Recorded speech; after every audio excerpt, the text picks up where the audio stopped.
আউযুবিল্লাহি মিনাশ শাইতানির রাজিম। বিসমিল্লাহির রহমানির রহিম। মধ্যযুগের বাংলা রোমান্টিক প্রণয়োপাখ্যানের সংক্ষিপ্ত পরিচয় দাও, অথবা মধ্যযুগের রোমান্টিক প্রণয়োপাখ্যান কাব্যধারার পরিচয় দাও, অথবা মধ্যযুগের বাংলা সাহিত্যে মুসলমান কবিদের অবদান আলোচনা করো। ভূমিকা: মধ্যযুগের বাংলা সাহিত্যের একটি বিশিষ্ট ধারা রোমান্টিক প্রণয়োপাখ্যান রচনা। বাংলার মুসলমান কবিগণ রোমান্টিক প্রণয়োপাখ্যান কাব্য রচনা করে বাংলা কাব্য সাহিত্যের ধারাকে অধিক সমৃদ্ধ করেছে। এগুলো আরবি, ফার্সি, হিন্দি ভাষা থেকে বাংলায় অনুবাদ করে তারা বেশ দক্ষতা ও মৌলিকতার পরিচয় দেয়। রোমান্টিক কাব্যগুলো আরবি, ফার্সি থেকে অনুদিত হলে কাব্যের আবহে রয়েছে বাঙালি সমাজ ও বাংলার পরিবেশ। রোমান্টিক প্রণয়োপাখ্যান কাব্য: মধ্যযুগের বাংলা সাহিত্যে মুসলিম কবিগণ ধর্মীয় কাহিনী অবলম্বন করে প্রেম, সৌন্দর্য, মানব হৃদয় বৃত্তি, চিত্তবিলাস ও মানস সম্ভোগের লীলা অবলম্বনে রচিত এক ধরনের আখ্যানমূলক কাব্যকে রোমান্টিক প্রণয়োপাখ্যান কাব্য বলে। রোমান্টিক কাব্যগুলোর প্রধান বিষয় মানবিক প্রেম কাহিনী। কাব্যগুলোর আরবি, ফার্সি ও হিন্দি ভাষার কাব্যকে বাংলা কাব্যে অনুবাদ। কাব্যে ইসলাম ধর্ম ও মুসলিম জাতির প্রেমের মাহাত্ম্য প্রকাশিত। রোমান্টিক প্রণয়োপাখ্যানগুলোতে শুধু নবী, পয়গম্বর, আউলিয়াদের কথা বলা হয়নি, এতে তাদের প্রতি আকৃষ্ট হয়ে বিয়ের কথাও বহুলাংশে উঠে এসেছে। নবী, রাসূল ও পয়গম্বরদের প্রতি এরূপ প্রণয় ও আকর্ষণ বর্ণনা করতে গিয়ে কবি সাহিত্যিকদের অত্যন্ত মানবিক ছিলেন। তাদের মানবিক উপস্থাপনা মধ্যযুগে রচিত এ ধরনের প্রণয় কথাকে রোমান্টিক প্রণয়োপাখ্যান কাব্য বলে। বাংলা রোমান্টিক প্রণয়োপাখ্যান রচয়িতাদের মধ্যে রয়েছে শাহ মুহাম্মদ শকীর, সৈয়দ সুলতান আলাওল, আব্দুল হাকিম, সৈয়দ হামজা, কুরেশি মাগুন ঠাকুর, দৌলত উজির বাহরাম খান, সাবির ঈদ খান, মোহাম্মদ কবির, দোনাগাজী চৌধুরী, দৌলত কাজী, নওয়াজিশ খান প্রমুখ কবিগণের নাম উল্লেখযোগ্য। মধ্যযুগের বাংলা সাহিত্যে মুসলমান কবিদের সবচেয়ে বড় অবদান রোমান্টিক প্রণয়োপাখ্যান। এ শ্রেণীর কাব্য মানবীয় প্রেম কাহিনীর রূপায়িত হয়ে গতানুগতিক সাহিত্যের ধারা অতিক্রম করেছে।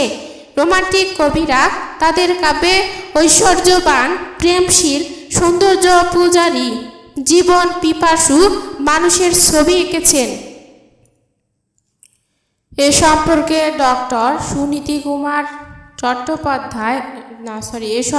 ডক্টর সুকুমার সেন বলেন, রোমান্টিক কাহিনী কাব্য পুরানো মুসলমান কবিদের সর্বদাই একছত্রতা ছিল। ডক্টর ওয়াকিল আহমেদ বলেন, মানুষের প্রেম কথা নিয়েই প্রণয় কাব্যের ধারা। কবিগণ মধুকরী বৃত্তি নিয়ে বিশ্ব সাহিত্যে থেকে সুধারস করে প্রেম কাব্যের মৌচাক সাজিয়েছেন। বাংলা সাহিত্যে তা অভিনব ও অনাস্বাদিতপূর্ণ। মুসলমান কবিরাই এ কৃতিত্বের অধিকারী।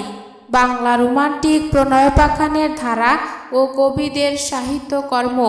নিম্নে বাংলা রোমান্টিক প্রণয়োপাখ্যানের ধারা ও কবিদের সাহিত্যকর্ম সম্পর্কে আলোচনা করা হলো। 1 নম্বর হচ্ছে শাহ মুহাম্মদ শগীর। 1 নম্বর শাহ মুহাম্মদ শগীর।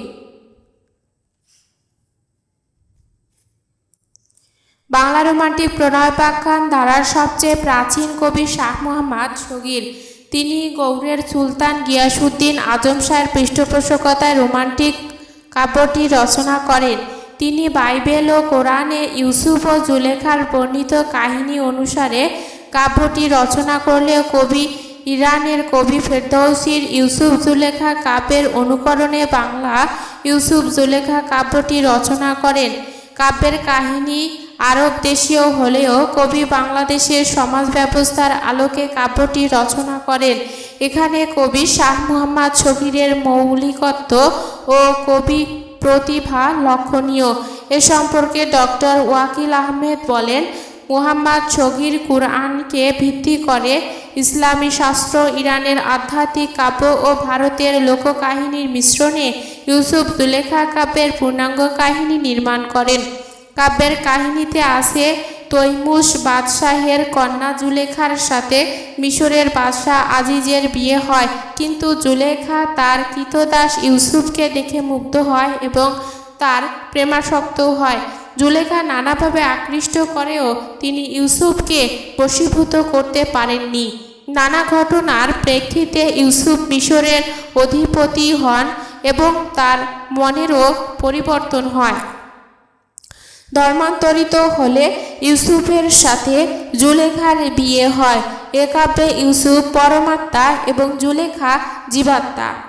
কাব্যে কবি কাব্যের কাহিনী বর্ণনায় চমৎকারিত্ব দেখিয়েছেন। কাব্যে তিনি কিছু অলৌকিক উপাদানেরও সংযোজন করেন, যেমন আকাশবাণী, স্বপ্নের যাত্রা, শিশু ও পশুর মুখের কথা, অপ্রাকৃত ঘটনা, কাল্পনিক চরিত্র সৃষ্টি রোমান্টিক কবির কল্পনার বহিঃপ্রকাশ। 2 নম্বর হচ্ছে দৌলতুজির বাহরাম খান। দৌলতুজির বাহরাম খান ছিলেন রোমান্টিক প্রণয় উপাখ্যান ধারার শ্রেষ্ঠ কবি। তিনি ফার্সি কবি জামির লাইলি মজনু কাব্যর অবলম্বনে বাংলা রোমান্টিক প্রণয়োপাখ্যান কাব্য লাইলি মজনু কাব্যটি রচনা করেন। কাব্যটি চট্টগ্রামের অধিপতি নিজাম শাহ সুরের রাজত্বকালে রচনা করেন। বাহরাম খানের কাব্যের কাহিনীতে স্বাধীন কল্পনা উপস্থাপনায় সংস্কৃত শব্দ, রূপক, উপমারও প্রয়োগ করেন। এটি একটি আদিরসের কাব্য। লাইলি মজনু কাব্যে আধ্যাত্মিকতার চেয়ে মানবিকতার দিকগুলো বেশি প্রাধান্য পেয়েছে। এ কাব্যে আমির পুত্র কায়েস ও বণিক সুমতির কন্যা লাইলির বাল্য অভিশপ্ত প্রেমের কাহিনী স্থান পেয়েছে। লাইলির সাথে মজনুর বিয়ে না হলেও মৃত্যুর পরপারে তাদের মিলন হয়। 3 নম্বর হচ্ছে সাবির ঈদ খান। বাংলা রোমান্টিক প্রণয়োপাখ্যান ধারার কবি সাবির ঈদ খান। তিনি 2টি রোমান্টিক প্রণয়োপাখ্যান কাব্য রচনা করেন। একটি বিদ্যাসুন্দর ও অন্যটি হানিফা কয়রাপরি। বিদ্যাসুন্দর রোমান্টিক ধারার কবি সাবির ঈদ খানের বিখ্যাত কাব্য। কাব্যের কাহিনী তিনি কলিকা মঙ্গল কাব্য থেকে সংগ্রহ করেছেন। এ কাব্যে মানবীয় রস প্রাধান্য পেয়েছে। এটি একটি রোমান্টিক প্রণয় কাব্য। বিদ্যা ও সুন্দরের প্রেম এবং প্রণয় কাহিনী কাব্যের বর্ণিত বিষয়। ভাষা, উপমা, রূপক, অলঙ্কারের সংযত ব্যবহার ও ছন্দ বিশ্লেষণে কাব্যটি পুরো মধ্যযুগীয় বাংলা সাহিত্যে জনপ্রিয়তা লাভ করে। 4 নম্বর হচ্ছে হানিফা কয়রাপরি। হানিফা কয়রাপরি কবি সাবির ঈদ খান রচিত জঙ্গনামা জাতীয় যুদ্ধ কাব্য হলেও এ কাব্যে হজরত আলীর পুত্র মুহাম্মদ হানিফা ও কয়রাপরির প্রেম ও পরিণয়ের জন্য কাব্যটি রোমান্টিক প্রণয়োপাখ্যান কাব্যের অন্তর্ভুক্ত। কাব্যটিতে মূলত হানিফার বীরত্ব প্রকাশিত হয়েছে। হানিফা কয়রাপরি কাব্যটি খুব একটা সফল কাব্যে পরিণত হতে পারেনি। কবি জয়গুণের 12 মাসি বর্ণনায় বলেন, মধু মাসে মধুরিত মাধুরী মধুর, মাধবী মালতী মল্লী বিকাশে প্রচুর, মলয়ে পবন পরিমল বহে মন্দ, মধুকরে বঙ্গকারে পবিত্র মন্দ মকরন্দ। এটি হানিফা কয়রাপরি কাব্যের একটি উজ্জ্বল পংক্তি। কবির প্রতিভা থাকা সত্ত্বেও সাধনা ও পরিচর্যার অভাবে তার প্রতিভা বিকশিত হতে পারেনি। 5 নম্বর হচ্ছে মুহাম্মদ কবির। মুহাম্মদ কবির ছিলেন মধ্যযুগের রোমান্টিক প্রণয়োপাখ্যান কাব্যধারার একজন শ্রেষ্ঠ কবি। হিন্দি কবি মঞ্জনের মধুমালতী কাব্যের অনুসরণে মধুমালতী কাব্যটি রচনা করেন। কাব্যের বর্ণনায় আছে সূর্যবান কঙ্গীরা রাজ্যের রাজা ছিলেন। তার স্ত্রী কমলা সুন্দরী এবং পুত্র মনোহর দেখতে খুব সুদর্শন রাজকুমার ছিলেন। মহারস রাজ্যের পরমা সুন্দরী রাজকন্যা মধুমালতীর সাথে মনোহরের সাক্ষাৎ হয় পরীদের ষড়যন্ত্রে। একদিন মনোহর মধুমালতীর কাছ থেকে বিচ্ছিন্ন হয়ে পড়ে। কবি মুহাম্মদ কবির মনোহর ও মধুমালতীর বিচ্ছেদ ও বিরহ কাতরতা অত্যন্ত করুণ সুরে সহৃদয়তার সঙ্গে বর্ণনা করেন। কিন্তু পরবর্তীতে তাদের দুজনের মিলন ঘটে। মধুমালতী কাব্য সম্পর্কে ডক্টর এনামুল হক বলেন, কবি মুহাম্মদ কবিরের বর্ণনা ভক্তি অত্যন্ত চমৎকার। তাহার এই কাহিনী কাব্য খানি আখ্যানে সৌন্দর্যে ও বর্ণনায় মাধুর্যে পরম উপভোগ্য। 6 নম্বর, দোনাগাজী চৌধুরী। কবি দোনাগাজী চৌধুরী বাংলা রোমান্টিক প্রণয়োপাখ্যান সয়ফুল মুলুক বদিউজ্জামান কাব্যটি রচনা করেন। এ কাব্যের আদি উৎস তিনি আরব্য রজনী আলিফ লাইলা থেকে সংগ্রহ করেন। সয়ফুল মুলুক বদিউজ্জামান কাব্যে পরিরাজকন্যা বদিউজ্জামানের ছবি দেখে রাজপুত্র সয়ফুল তার প্রণয়াসক্ত হয়ে পড়েন। বহু বাধা বিপত্তি পেরিয়ে তাদের দুজনের মিলন হয়। কাব্যের কাহিনী রূপকথায় আচ্ছন্ন এবং রোমান্সের দিক থেকে নতুনত্বহীন। 7 নম্বর হচ্ছে নওয়াজিশ খান। বাংলা রোমান্টিক প্রণয়োপাখ্যান কাব্যধারায় নওয়াজিশ খান গুলে বকাওয়ালি কাব্যটি রচনা করে বেশ খ্যাতি অর্জন করেন। কবি বৈদ্যনাথ রায়ের আদেশে গুলে বকাওয়ালি কাব্যটি রচনা করেন। কাব্যটি গদ্যে পদ্যে লিখিত চম্পু কাব্য। কাব্যের কাহিনীও রোমান্টিক প্রেম। মণিকিস্তানের রাজপুত্র তাজুল মুলুক পিতার অন্ধত্ব দূর করার জন্য পরিরাজকন্যা বকওয়ালির উদ্যানে বকওয়ালি ফুল আনতে যায়। তাজুল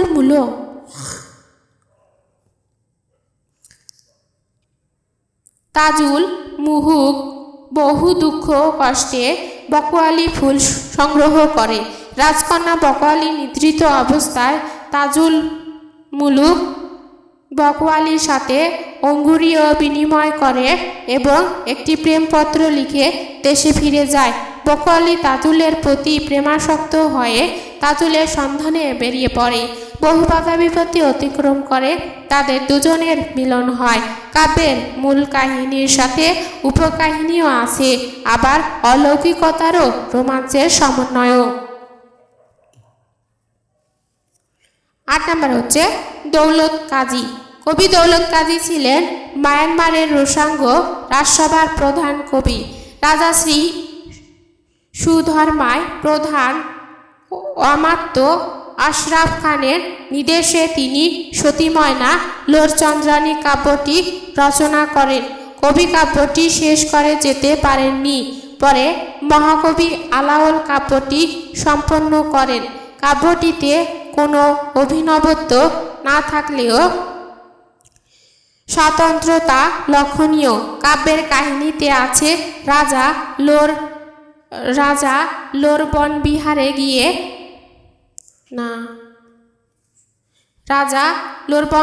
গিয়ে এক যোগীর মাধ্যমে চন্দ্রানীর সংবাদ পায়। চন্দ্রানীর স্বামী নপুংসক লোর চন্দ্রানীর সঙ্গে গোপনে দেখা করে। একদিকে চন্দ্রানীর স্বামী বামনের লোরের যুদ্ধে বামন নিহত হয়। পরে চন্দ্রানীর পিতা লোরের সঙ্গে চন্দ্রানীর বিয়ে দেয়। লোর তার সাবেক স্ত্রী বাণী ময়নাবতীর কথা ভুলে গিয়ে চন্দ্রানীকে নিয়ে সুখে বসবাস করতে থাকে। প্রায় 14 বছর পর লোরের কাছে ময়নাবতীর বিহারের সংবাদ নিয়ে আসে সুখ পাখি। রাজা লোর ময়নামতির বিরহের সংবাদে চন্দ্রাবতীকে রেখে নিজে দেশে ফিরে যায়। পরে চন্দ্রাবতী ও ময়নামতীকে নিয়ে লোর একত্রে বসবাস শুরু করে। বৃদ্ধ লোরের মৃত্যু হলে তার দুই স্ত্রী চিতারোহণ করে। 9 নম্বর, কোশারি মাগন ঠাকুর। মধ্যযুগের বাংলা সাহিত্যের শ্রেষ্ঠ কবি কোশারি মাগন ঠাকুর। তিনি আরাকান, রোসাঙ্গ রাজসভার কবি ও আলাওলের প্রধান পৃষ্ঠপোষক ছিলেন। চন্দ্রাবতী কোশারি মাগন ঠাকুর রচিত বিখ্যাত রোমান্টিক প্রণয়োপাখ্যান কাব্য চন্দ্রাবতী কাব্যের উৎস যায় না, তবে এখানে কবির স্বাধীন কল্পনা ও মৌলিকত্বের প্রভাব রয়েছে। ভদ্রাবতী নগরের রাজা চন্দ্রসেনের পুত্র বীরভান স্বরদ্বীপের রাজকন্যা চন্দ্রাবতী বীরভানের চিত্ররূপ দেখে তার প্রতি প্রণয়াসক্ত হয়। আবার বীরভানও চন্দ্রাবতীর চিত্রপট দেখে তার প্রতি প্রণয়াসক্ত হয়ে পড়ে। বীরভানের বাবু সুত ও চন্দ্রাবতীর সখী চিত্রাবতী তাদের প্রণয় পরিণয়ে সহায়তা করে। অনেক অলৌকিকত্ব, অভিনবত্ব, অনন্যতার মধ্য দিয়ে কাব্যের কাহিনী এগিয়ে যায়। পরে বীরভানের সাথে চন্দ্রাবতীর বিয়ে ও মিলন হয়। 10 নম্বর হচ্ছে আলাওল। মধ্যযুগের রোমান্টিক প্রণয়োপাখ্যান ধারার শ্রেষ্ঠ কবি আলাওল। পদ্মাবতী তার শ্রেষ্ঠ রোমান্টিক প্রণয়োপাখ্যান কাব্য। কবি আরাকান রাজসভার প্রধানমন্ত্রী কোশারি মাগন ঠাকুরের নির্দেশে হিন্দি কবি মালিক মুহাম্মদ জাওসির পদ্মাবতী কাব্যের বাংলা অনুবাদ করে নাম দেন পদ্মাবতী। কাব্যটি কবির অনুবাদ গ্রন্থ হলেও তাতে আলাওলের মৌলিকত্বের ও কবি প্রতিভার পরিচয় পাওয়া যায়। পদ্মাবতী কাব্যের কাহিনী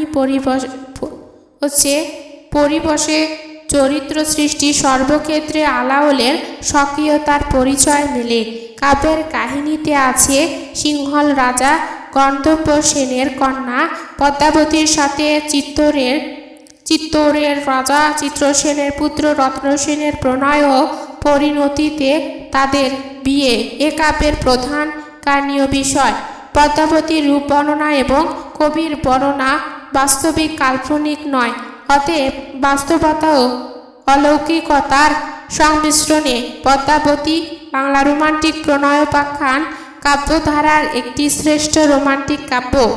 উপসংহার: পরিশেষে বলা যায় যে বাংলা রোমান্টিক প্রণয়োপাখ্যানগুলো উৎসের দিক থেকে আরবি, ফার্সি, সংস্কৃত ও হিন্দি কাব্যের উপাদান নিয়ে প্রেম কাহিনীমূলক কাব্যগুলো রচিত। বাংলা কাব্যের পটভূমি এই উপমহাদেশের ভৌগোলিক সীমানা ছাড়িয়ে আরব, ইরান পর্যন্ত বিস্তৃতি লাভ করেছে।